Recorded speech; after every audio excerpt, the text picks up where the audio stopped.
ada tidak ni duduk ya. Jangan silap masuk pula. Itu yang pertama. Kan? Yang keduanya, kata Imam Ghazali, ketika mana ada orang nak bermalam di rumah kita, tunjukkan bilik air. Bilik air tunjuk. Kan dia pergikan bilik makan pun larang. Kan? Mana bilik air tu tunjuk, supaya dia tak mengagar bangun malam nak buang air. Kan? Mesti ditunjukkan mana bilik air, supaya senang. Kan masuk bilik lain pula yang dimasuknya. Dan yang ketiganya, ketika mana tetamu ni bermalam di rumah kita, kita kena tunjukkan di mana arah kiblat, supaya dia kalau bangun semayang, dia nak bangun malam nak semayang, atau dia nak semayang, dia tak payah mencari-cari, tak payah nak mengejutkan tuan rumah. Kan? Ini adalah di antara perkara yang mesti ditunjukkan oleh tuan rumah kepada tetamu yang nak bermalam di rumah dia. Kemudian bagaimana pula tetamu? Tetamu ni bila datang rumah kita, apa yang dia kena laksanakan, apa yang dia kena buat? Yang pertama, tetamu kalau datang rumah, jangan dia menjadi imam di rumah tu. Jangan dia jadi imam. Masuk waktu dia jadi imam, tak boleh. Itu dilarang tau. Dilarang, maknanya orang luar jadi imam kat rumah kita. Biar tuan rumah jadi imam. Kecuali kalau sekiranya tuan rumah meminta kepada tetamu untuk menjadi imam. Tapi kalau saja-saja dia nak naik, nak jadi imam, maka itu adalah dilarang. Adab dia tak kena. Kan? Yang keduanya, tetamu ni kalau datang rumah orang, duduk di mana tempat yang diarahkan oleh tuan rumah. Tuan duduk sini Jangan dia pergi cari kursi sendiri. Ambil kursi sendiri pergi duduk. Wah, tempat tuan rumah pula dia duduk tu. Bersila panggung dia. Tu tak boleh, tak ada adab. Tidak ada adab. Mana tempat yang tuan rumah kata, ni duduk sini duduklah situ. Kan? Jangan tanya kenapa tak boleh duduk kat sini. Kan? Jangan tanya. Dan tuan rumah arah duduk situ, situlah kena duduk. Kan? Itu maknanya adab bagi tetamu datang rumah orang. Yang ketiganya, kata Imam Ghazali, tetamu yang datang ke rumah orang ni, dia hendaklah menjaga pandangan mata. Jangan tengok liar mata. Kenapa kau punya lansir tu tak ada tirai? Semua dia tegur kan? Ni kenapa kau punya lansir sebelah belang, sebelah ni pula jalur gemilang pula kan? Jangan. Itu semua dia tak ada adab. Adab maknanya sebagai tetamu masuk rumah orang, dia kena jaga pandangan mata dia. Jangan liar mata. Jadi ini di antara perkara yang disebut oleh Imam Ghazali. Jadi insya-Allah lepas ni nanti di akhir nanti saya nak bagi satu amalan, satu zikir yang boleh diamalkan insya-Allah. Kita sambung balik bicara kita ni pada masih lagi membicarakan nasihat yang ke-15, iaitu 8 wasiat Imam Hatim Al-Asam. Kita masuk kepada bicara yang ke-5. Faedah yang ke-5, muka surat 36.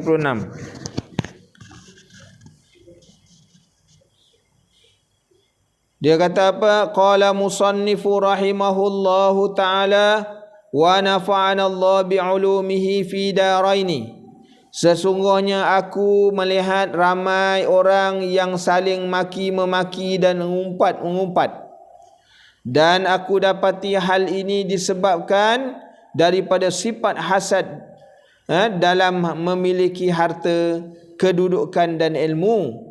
Lalu aku memikirkan firman Allah Ta'ala yang berbunyi, nahnu qasamna bainahum ma'isyatahum fil hayatid dunya. Dan sesungguhnya kamilah yang membahagikan segala sumber kehidupan mereka di atas dunia ini. Maka aku pun faham bahawa pembahagian segala nikmat itu adalah daripada Allah Ta'ala sejak daripada azali lagi. Oleh kerana itu aku tidak pernah hasad akan sesiapa pun, dan aku merasa puas hati dengan pembahagian yang telah dilaksanakan oleh Allah. Ini hari ni, di akhir-akhir ni kita tengok tak? Di akhir-akhir ni kita tengok orang saling ada hasad dengki. Tengok orang senang, dijatuhkannya. Tengok orang berjaya, didengkinya. Tengok orang mewah, tengok orang ni, semua dia tak senang hati. Ini sebabnya jadi apa gitu? Kerana ada sifat hasad. Dia hasad ni, kita kena faham tuan-tuan muslimin dan muslimat yang dirahmati Allah. Bila sebut tentang hasad ni ialah dia hasad tu maknanya ada perasaan kepada seseorang tu dalam bab harta, ataupun dalam bab kedudukan, ataupun dalam bab ilmu. Dia kalau boleh, harta tu maknanya musnah daripada orang tu, ataupun harta tu berpindah kepada dia. Itu maksud hasad. Ataupun biar dua-dua tak dapat. Sama ada pada harta, atau kedudukan, atau pada ilmu. Ini masalah hasad ini dalam masyarakat Islam. Orang Islam dalam masyarakat orang bukan Islam ni kita tak kisah, sebab dia tak ada agama. Agama dia tak ada masalah larang hukum haram halal. Dalam Islam ini dia ada masalah hukum haram halal. Jadi dengan sebab itu ni perasaan hasad. Ni kita tengok di akhir-akhir ni. Tengok orang senang-senang dah duduk bagus-bagus. Dia pergi kacaunya, dia pergi tengah. Akhirnya yang nak dikejar tak dapat, yang ada semuanya terburai belaka. Ini sebab apa? Kerana masalah hasad. Kerana apa nak kejar begitu? Kerana nak harta banyak. Nak harta banyak. Harta tu dah ada dah, tak habis makan, tapi ndak lagi, tambah lagi. Sebab tu Rasulullah sallallahu alaihi wasallam menyatakan dalam bab harta ni, manusia ni kalau diberi satu lembah emas, menasai dia nak lembah yang kedua. Dia beri yang kedua, nak yang ketiga. Nak tahu, nak tunjuk apa? Sifat manusia ni, namanya asal manusia, dia tak pernah cukup dengan apa yang ada. Bila dia asal rasa cukup, besok dah masuk dalam kubur, tanah dah tersumbat dalam mulut, tu baru cukup. Jadi tu nak peringat. Asal nama manusia ni tak adalah, memang dia tak pernah cukup benda yang ada. Dah ada nak lagi, dah ada nak lagi. Tak hal duit banyak dah bertimbun, tidur atas duit dah, kan? Tapi ndak lagi, jadikan katil pula, kan? Jadi dia gitu, sifat manusia dia begitu. Sebab tu disebut oleh Hatim Al-Asam ni, hasadnya pada kedudukan. Dia dah ada kedudukan dah, nak naik lagi atas pula, kan? Dah ada dah kedudukan, nak naik atas, jatuhkan orang bawah, naik, lalas semua tak dapat. Ini sifat manusia yang disebut oleh, maknanya sehingga Allah Ta'ala kata Hatim Al-Asam, aku bila melihat yang demikian dalam bab rezeki, dalam bab segala-galanya, aku tengok firman Allah Ta'ala, maka semua nikmat itu dibahagikan oleh Allah Ta'ala, maka tak payahlah nak rebut-rebut, nak hasad dengki. Kerana apa? Masing-masing telah ditentukan oleh Allah Ta'ala. Maknanya kalau dah menjadi hak milik kita, buat macam mana pun dia tetap jadi milik kita. Dia akan tetap jadi milik kita. Kalau dia bukan milik kita, kita usaha bagaimana pun, memang dia bukan milik kita. Itu kita kena faham dah. Sebab tu hari ni kalau sesuatu yang hilang daripada tangan kita, atau terlepas daripada tangan kita, jangan maknanya keluh, jangan maknanya menyesal, jangan maknanya keluh kesah. Kenapa? Kerana kemungkinan itu bukan milik kita. Kalau dia kata, kalau terlepas daripada tangan kita, Allah Ta'ala kata itu milik kita, dia akan datang balik. Yang risau kan, dia akan datang balik, dia akan mencari tuan dia. Yang ni yang kita nak kena faham dalam masalah rezeki. Sebab tu jangan hasad dengan rezeki orang lain. Tengok orang ada rezeki lebih, tengok ada orang kedudukannya lebih, hartanya banyak, kehidupannya mewah, maka jangan ada perasaan hasad. Hasad ini dibenarkan dalam dua keadaan dia. Tadi hasad tu maknanya sesuatu perbuatan yang keji, satu sifat yang keji. Tapi hasad ini dibenarkan dalam Islam dalam dua keadaan. La hasada, la hasnatain.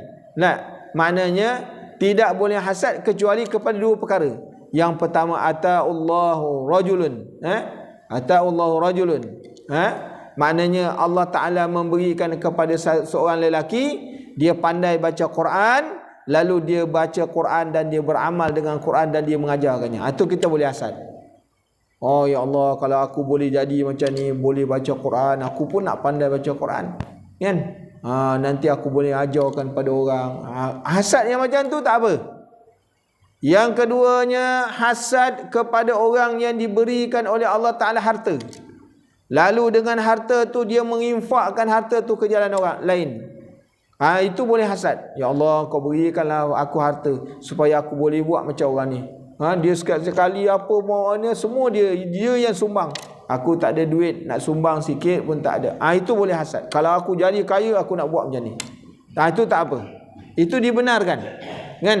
Hasad yang memusnahkan harta, memusnahkan maknanya supaya orang tu jatuh, ataupun hasad kerana supaya orang tu maknanya musnah, itu dilarang. Kalau hasad nak meniru orang supaya kita boleh buat sama macam dia, itu diharuskan, dibenarkan. Jadi tuan-tuan muslimin dan muslimat yang dirahmati Allah, faedah yang keenam, sesungguhnya aku melihat manusia itu satu sama lain saling bermusuh-musuhan. Ni kata Hatim Al-Asam. Mana bila dia bercakap waktu dia tu zaman maknanya 300 zaman maknanya zaman salaf. Zaman salaf tu mana 300 tahun sebelum. Mana pada waktu tu orang dah bermusuh-musuh dah. Hari ni lagilah. Hari ni bukan zaman 300 lagi. Zaman sekarang 1400. 1400 hijrah. Kan? Dia ada je cari jalan nak menjatuhkan orang, nak musuh dengan orang. Ini zaman sekarang. Zaman orang mencari pemusuhan.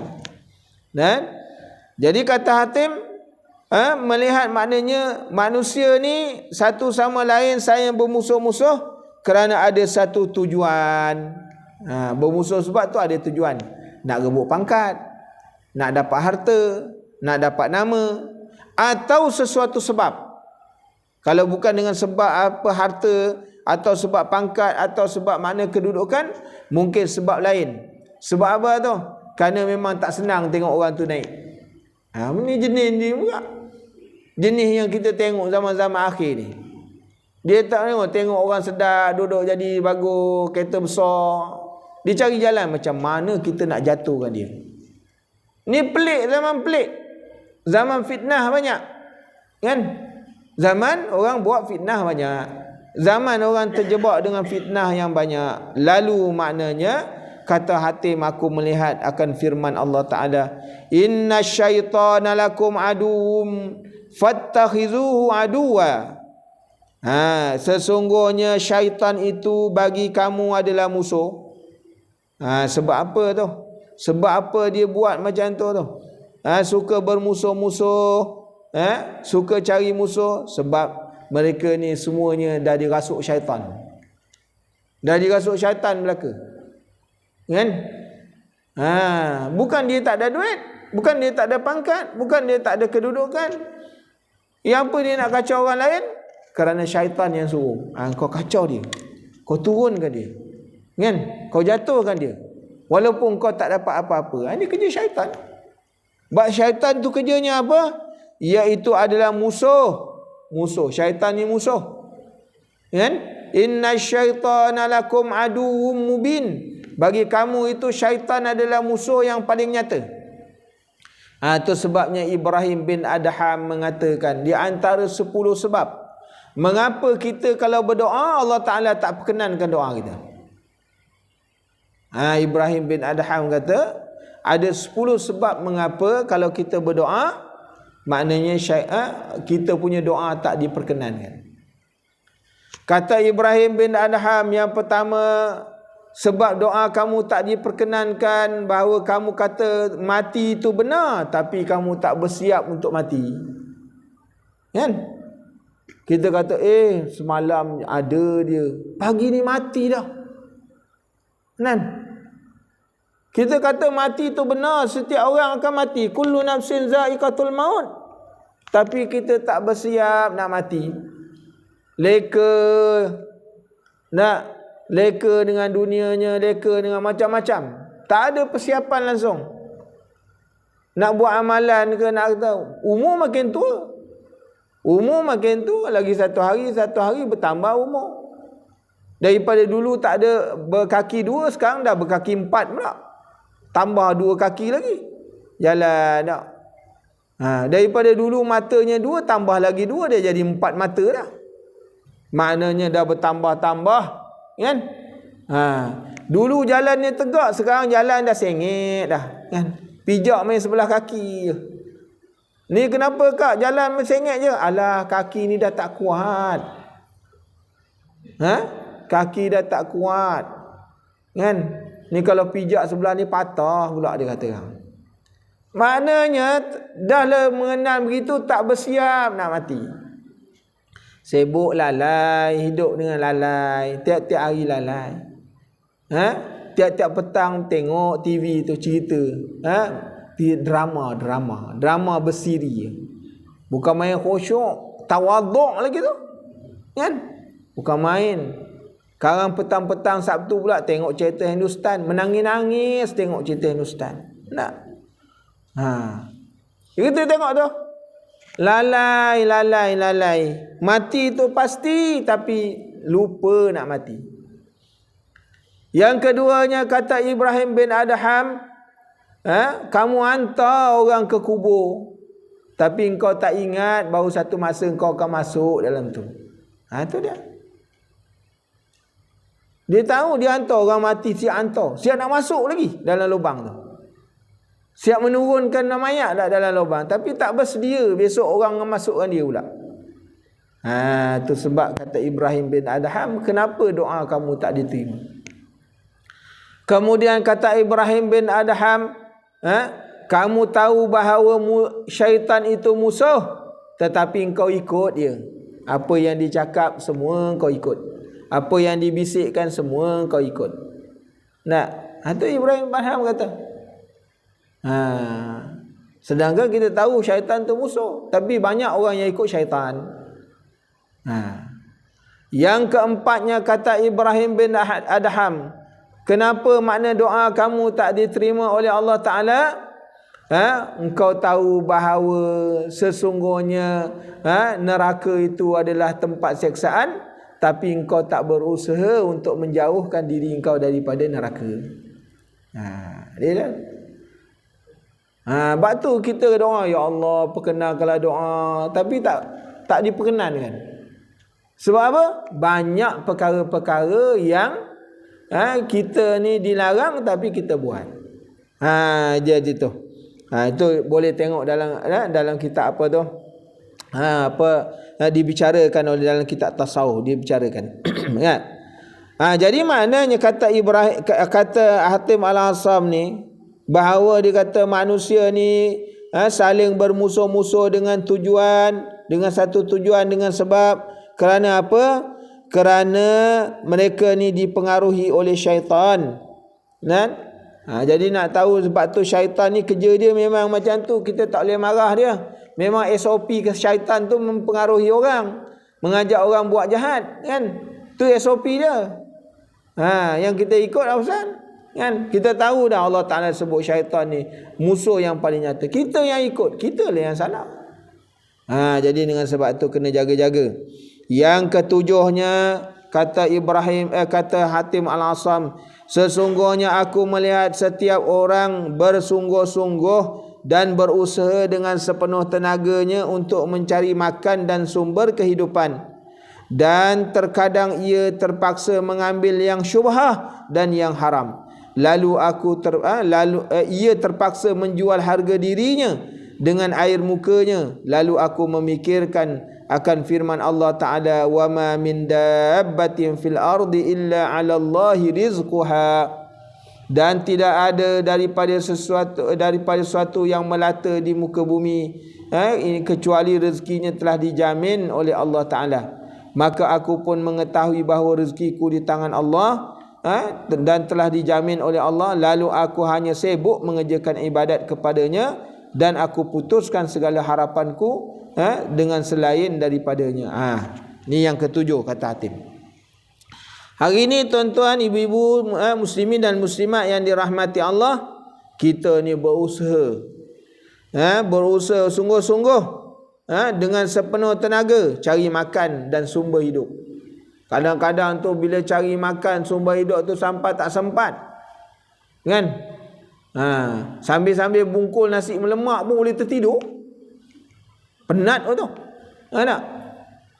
Usahanya sungguh-sungguh dalam mencari habuan dunia. Sampai tak sempat rehat pun tak ada. Semayang pun lebih-lebih kurang je lah. Kan? Kalau maknanya semayang tu Assalamualaikum dah angkat kaki dah. Tak adalah zikir, tak adalah wirid, tak adalah doa, kan? Tak sempat. Saya tak sempat ustaz ni, kalau saya ni semayang ni kira okey dah, kan? Biasanya memang saya tak semayang. Tengok tu. Nah. Maknanya sampai macam tu sekali mencari, tak sempat belaka. Orang kata ni, bang, ni minggu ni ada majlis kahwin. Pak saudara tu yang anaknya kahwin. Abang tak sempat ni. Awak pergi aje lah. Atau kita ulur je duit ya. Bank in kan. Kan? Sampai tak sempat sungguh. Nak cari kehidupan, sumber hidup. Kadang-kadang dah sampai kepada satu peringkat mencari itu sampai mengambil yang syubhah. Dia tak kira halal ke syubhah ke. Apa maksud syubhah? Iaitu sesuatu yang samar. Jual pun tak tentu benda tu betul ke tak betul. Elok ke tak elok dah. Mana ambil yang syubhah? Dia tak kira. Syubhah pun syubhah lah, janji untung. Kan? Janji untung. Kan? Orang menjual yang halal, yang baik, halal, yang taibah. Dia dah tak kira haram dah. Haram pun janji dapat duit. Dia sampai pada peringkat tu. Kenapa? Kerana tadi nak mencari kehidupan. Nak cari sumber hidup supaya boleh hidup dengan senang. Lebih dahsyat daripada itu sampai kepada menjual harga diri. Tak kira dah janji dapat duit, kiranya harga diri tak ada orang hina ke apa ke, janji dapat duit. Menjual harga diri itu dengan air muka. Sampai peringkat tu. Tak apa, malu pun tak apalah, janji duit. Zaman sekarang ni kau nak cakap apa, aku tak kira, aku janji duit. Sampai kepada peringkat tu. Dia dah tak fikir dah ada perasaan malu, ada perasaan harga diri. Kita ni kan ada perasaan harga diri. Kan? Kalau jadi orang yang tak ada maruah, tak ada harga diri, mana rendah kedudukan. Sehingga kata Hatim, aku melihat satu ayat Quran bahawa tiada ada sesuatu yang melata di atas muka bumi ni melainkan Allah Ta'ala dah tentukan rezeki dia. Sebab tu kita kena yakin. Disebut di dalam hadis Rasulullah SAW, apabila maknanya diciptakan manusia itu daripada air mani, kemudian seketul darah, daripada seketul darah menjadi maknanya mudghah, jadi lembaga. Dalam tempoh tu dah dituliskan dia punya ajal dia, hidupnya, matinya, untung baiknya, semua dah ada dah. Rezekinya berapa banyak. Dengan sebab itu seseorang itu tak akan mati selama mana belum cukup dia punya rezeki dia. Andai katanya Allah Ta'ala kata dia ni matinya 63 tahun, ada sebutir nasi lagi yang menjadi rezeki belum masuk kepada dia, dia tak akan mati sehingga sebutir nasi itu masuk baru dia mati. Kerana Allah Ta'ala telah menetapkan sebutir itu, walaupun sebutir itu hak dia. Sebab ni kita kena tahu ya, kena faham.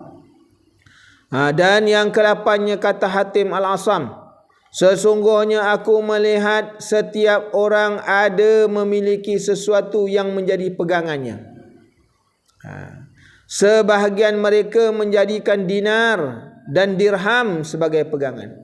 Ini ada orang ni dijadikan dia itu sebagai sumber. Dia aku ni kalau tak ada duit ni, Allah, mati aku. Dia tengok. Dia jadikan duit tu sebagai benda yang menghidupkan. Aku kalau tak ada kereta ni, patah kaki aku. Mana kalau tak ada kereta, aku ni tak ada kereta. Bang, semalam saya tak datang ke masjid. Allah, kereta tak ada, Ustaz, patah kaki saya. Kalau tak ada kereta je tak sampai masjid. Tak?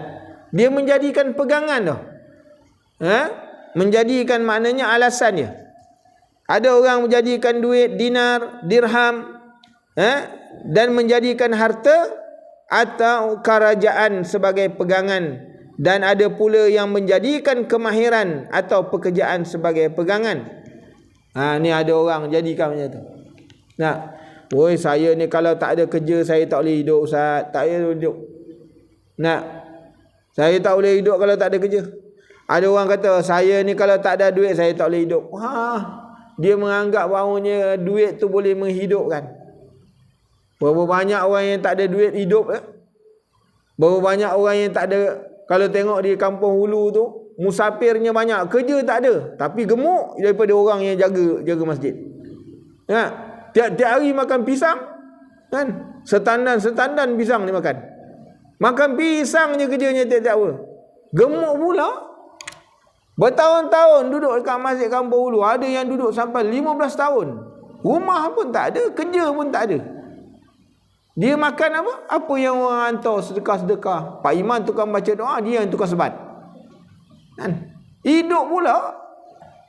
Minum air kolah ya. Air kolah orang basuh kaki tu yang dia sedut.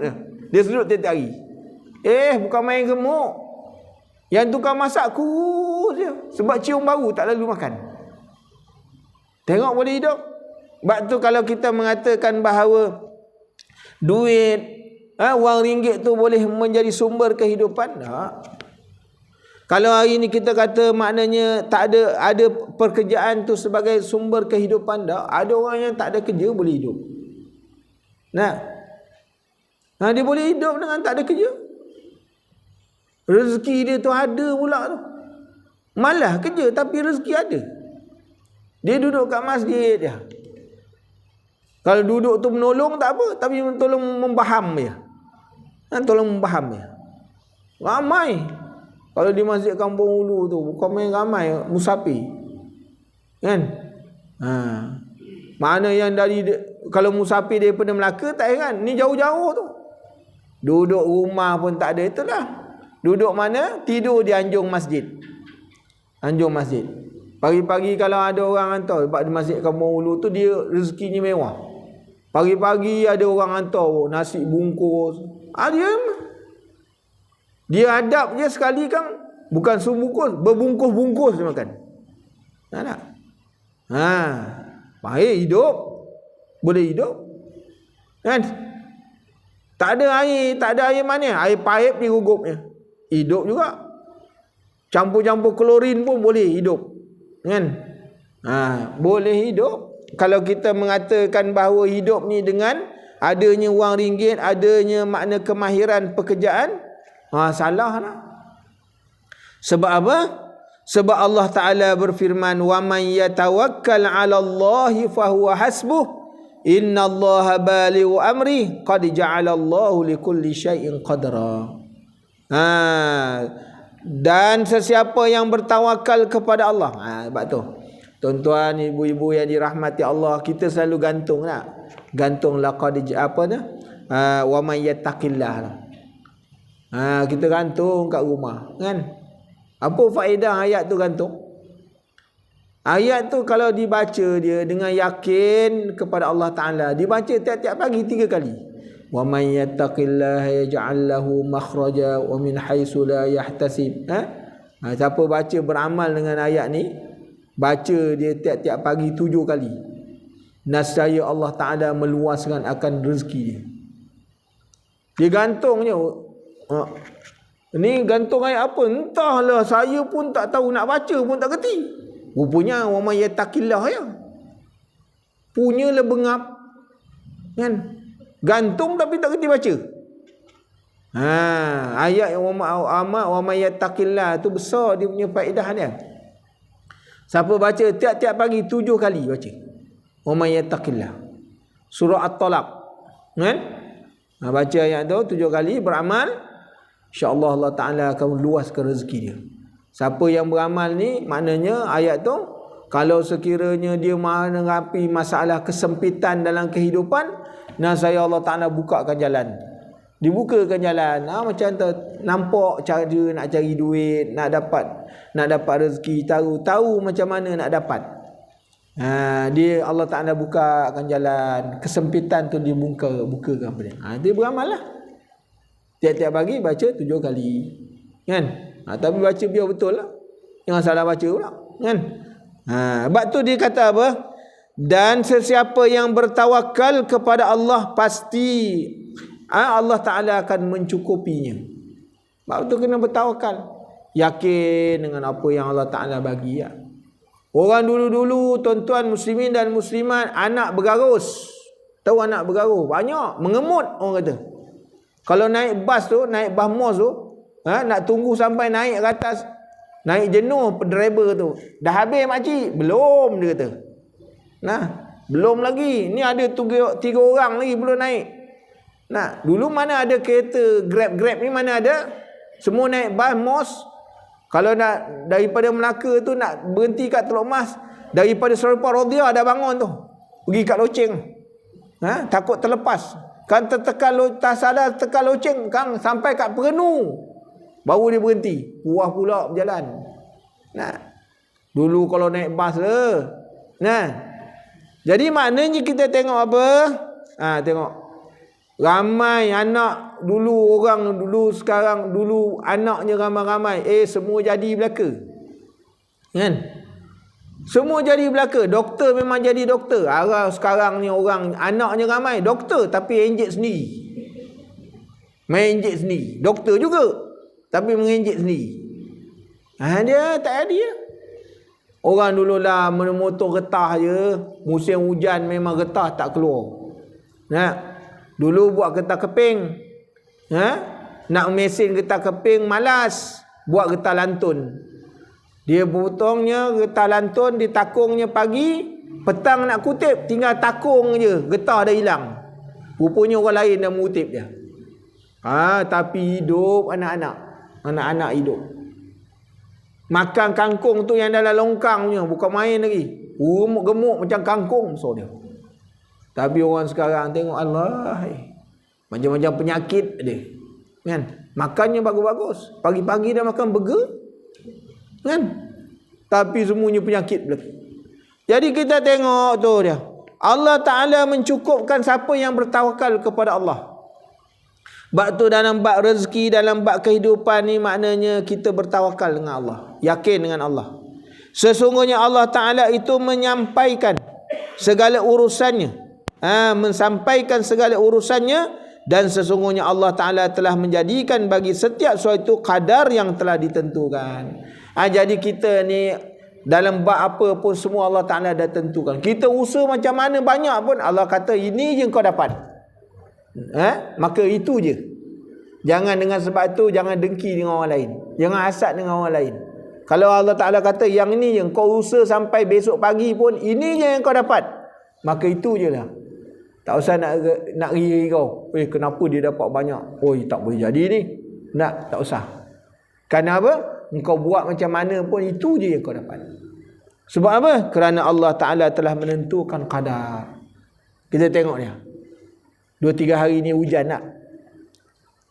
Kenapa hujan sampai banjir? Kerana Allah Ta'ala turunkan hujan itu dah ditentukan qadar dia. Allah Ta'ala kata, ni aku turunkan hujan lebih daripada kadar sampai bumi tak boleh takung. Sebab tu, bila bumi tak boleh takung, tu yang masuk dalam rumah tu. Dalam rumah saya sampai masuk dalam cawan air. Tu. Maknanya bila air tu turun lebih daripada kadar dia, sebab hujan ni kalau dia turun, dia mesti ada kadar dia. Bila turun hujan ada kadar tu, sebab dia boleh masuk dalam perut bumi. Tapi bila Allah Ta'ala kata ni aku turunkan air ni lebih daripada kadar sampai bumi tak boleh nak takung, sebab tu dia naik ke atas. Sebab tu gitu. Kan? Nampak kita pun macam itulah dalam bab rezeki. Allah Ta'ala dah tentukan kadar. Bila sekiranya Allah Ta'ala beri lebih daripada kadar, tu tengok. Dia jadi orang apa? Boros. Dia jadi lupa diri. Hartanya habis kepada tempat-tempat yang tak berfaedah. Kenapa? Kerana bila Allah Ta'ala beri daripada kadar, dia tak tahu guna dah. Sebab tu bila kita ada dapat harta ni, biar cukup-cukup kadar sudah lah. Cukup kadar cukup. Kerana kita pun senang, nak jaga pun senang. Bila lebih daripada kadar tu, macam-macam masalah jadi. Tak? Macam-macam nak jaga ni susah. Risaukan pergi surau, takutkan hilang pula. Ni pergi surau ni, rumah tadi dah kunci ke belum? Kan? Balik-balik tengok kunci memang ada kat pintu. Tu dia. Masuk-masuk tengok, perabot dah keluar daripada rumah. Dia. Bila terlalu banyak tu jadi susah kita. Jadi susah. Kerana apa? Biar kita minta ni dia cukup-cukup sudahlah. Kan? Kalau Allah Ta'ala bagi dah tentukan kadar tu, jangan minta lebih-lebih. Jadi susah. Kan? Jadi susah tau. Itu sebabnya ada seorang sahabat, namanya apa? Khabbab. Bukan kebab. Kebab tu yang masuk dalam mulut. Khabbab namanya, Khabbab. Siapa nama Khabbab? Khabbab ni dia merupakan seorang hamba. Dia apabila dia masuk Islam, dia bekerja dengan seorang orang kafir. Kerja dia apa? Buat senjata. Jadi apabila tuan dia ni, dia tahu dia masuk Islam, lalu tuan dia ni mencurahkan timah yang cair tu, yang dah dibakar cair, tuang ke atas kepala dia. Sampai maknanya dia punya kepala tu berlekuk kerana kena timah yang panas. Tapi hidup lagi, Allah Ta'ala bagi dia hidup, sehinggalah dia merdeka, kemudian dia pindah ke Madinah. Dia buka bisnes buat senjata. Jadi macam mana dia ni bila dia buka bisnes buat senjata, dia kaya. Dia pun duit dah terlalu banyak, dia tak tahu macam mana. Dia letakkan peti dekat tepi pagau. Dia letakkan 70,000 dirham dalam peti kat pagau tu. Dia pun tulis, siapa-siapa yang nak ambil boleh ambil, tak kira berapa banyak. Kalau kita letak kat tepi pagau, dengan besok tong-tong tu pun hilang. Bukan kata duit, tong tu pun dia ambil je. Tong masjid pun dia boleh angkat, apa lagi tong yang tak dijaga. Jadi dia letak 70,000 dirham. Orang-orang susah ambil. Waktu dia nak meninggal dunia, dia menangis. Orang ziarah dia, orang kata, wahai Khabbab, kenapa menangis? Kan? Engkau ni kan sahabat Rasulullah sallallahu alaihi wasallam. Dah tentu makna bila sahabat ni masuk syurga.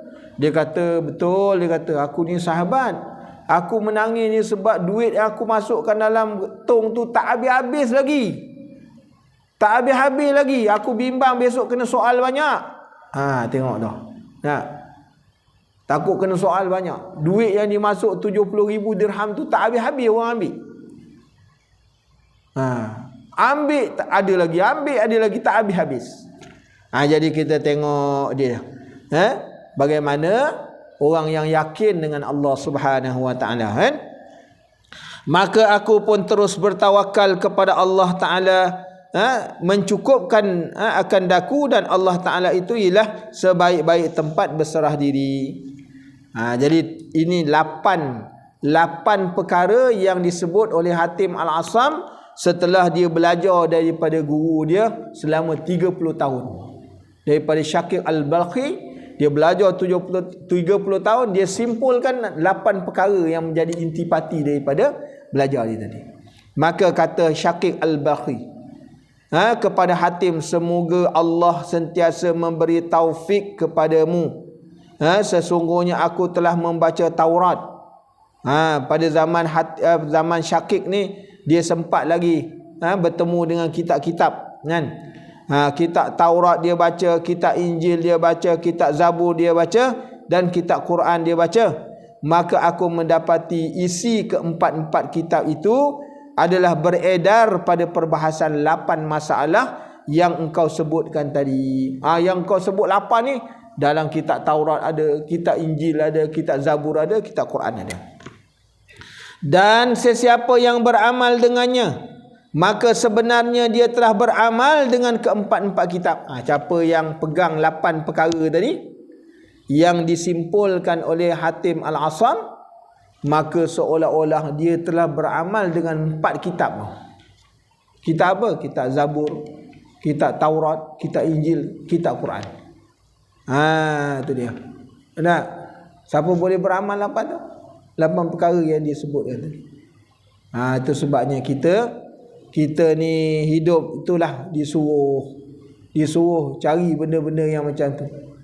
Kenapa? Perjalanan hidup kita ni semuanya nak kembali kepada Allah.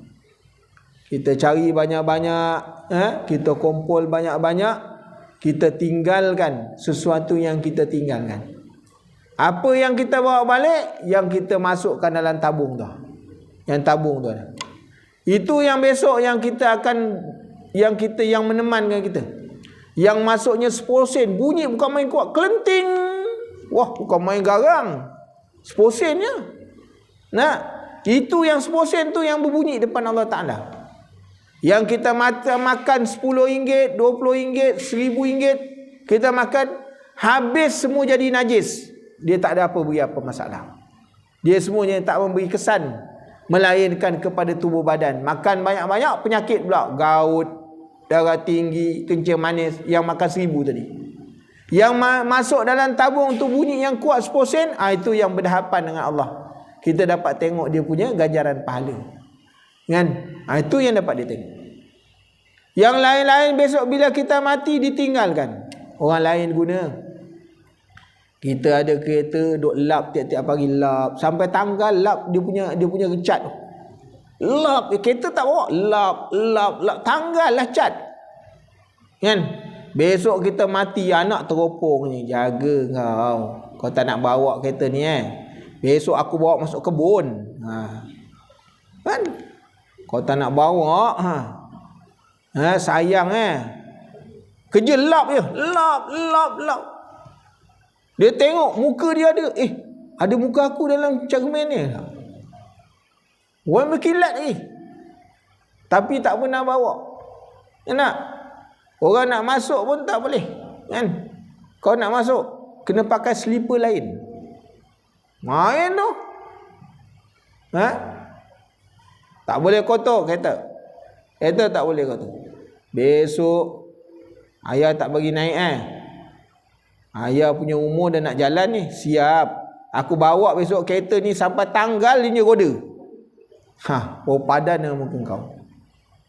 Sebab tu kena hati-hati ibu-ibu, tuan-tuan muslimin dan muslimat yang dirahmati Allah. Besok kita mati susah-susah, kita ni menjaga, mengumpul, orang lain yang dapat pakai.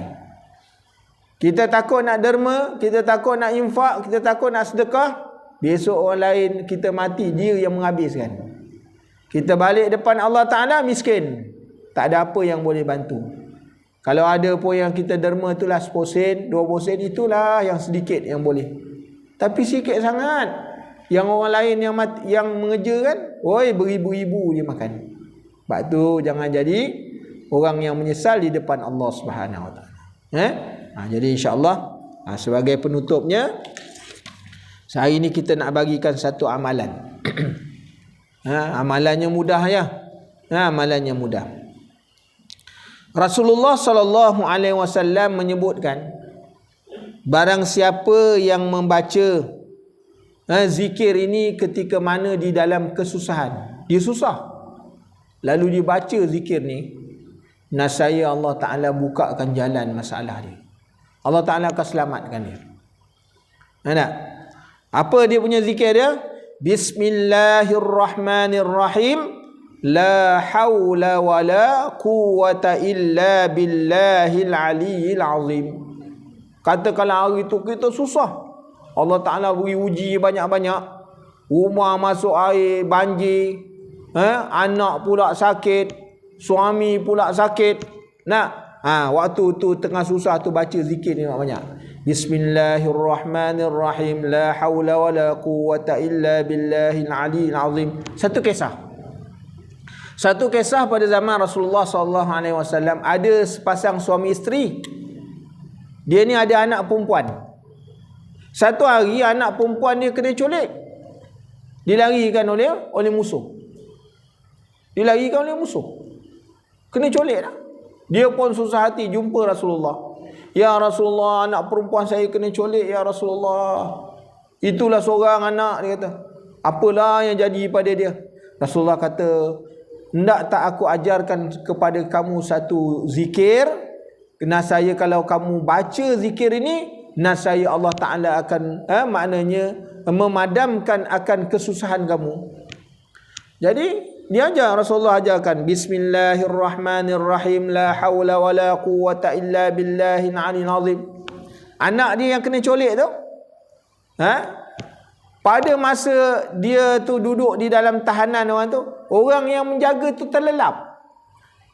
Lalu maknanya perempuan ni dapat melarikan diri. Sebab apa? Ni zikir yang diajar oleh Rasulullah sallallahu alaihi wasallam. Okay. Itu satu daripada zikir. Siapa yang baca la haula wala quwwata illa billahil aliyil azim sahaja. Tadi bismillahirrahmanirrahim, la haula wala quwwata illa billahil aliyil azim. Orang belajar ke susah, dan waktu belajar duit payah tak dapat, mengaji tak berapa dapat kan. Nak dapat macam mana? Tidur mana nak dapat kan? Jadi makna belajar tak dapat, cari kehidupan semua tak dapat.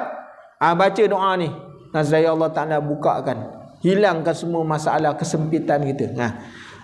Maka kalau orang dia baca la haula wala quwwata illa billahil aliyil azim, apa dia punya faedah dia? Siapa yang beramal la haula wala quwwata illa billahil aliyil azim, ditutup padanya 70 pintu kesulitan. Allah Ta'ala tutup. Siapa baca la haula wala quwwata illa, jadi kalau zikir, wirid, setiap pagi sebelum pergi kerja baca la haula wala quwwata illa billahil aliyil azim. Sekurang-kurangnya berapa? 3 kali ke, 7 kali ke, 11 kali ke, kan bacalah. Allah Ta'ala tutupkan 70 daripada kesulitan dia.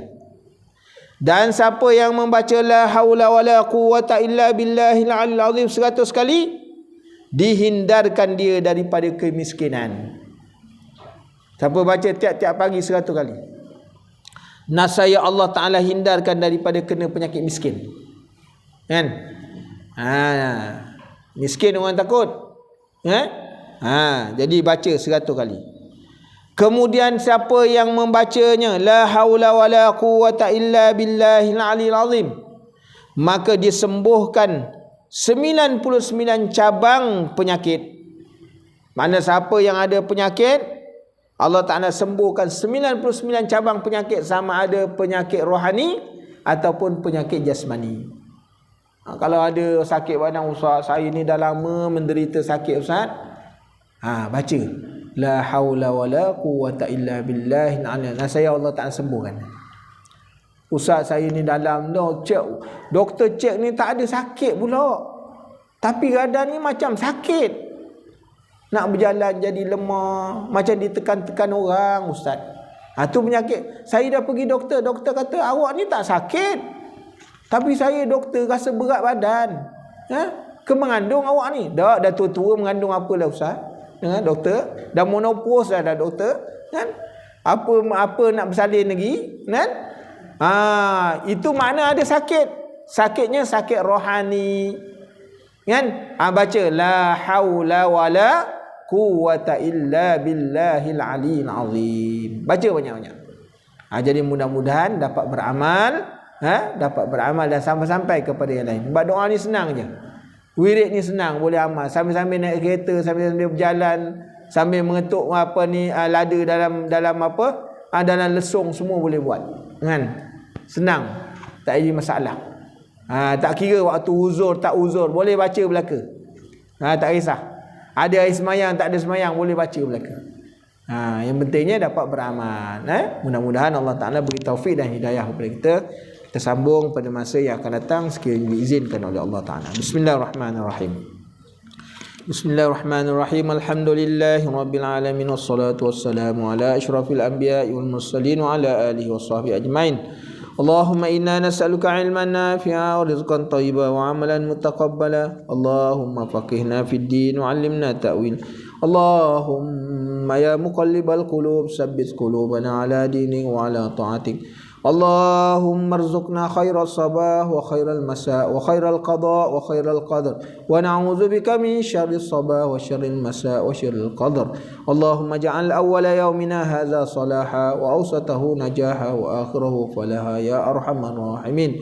Jazallahu anna sayyidina Muhammadan sallallahu alaihi wasallam ma huwa ahlu. Jazallahu anna sayyidina Muhammadan sallallahu alaihi wasallam ma huwa ahlu. Jazallahu anna sayyidina Muhammadan sallallahu alaihi wasallam ma huwa ahlu. Wa sallallahu ala sayyidina Muhammad wa ala alihi wa sahbihi wasallam. Alhamdulillahirabbil alamin. Taqabbalallahu minkum.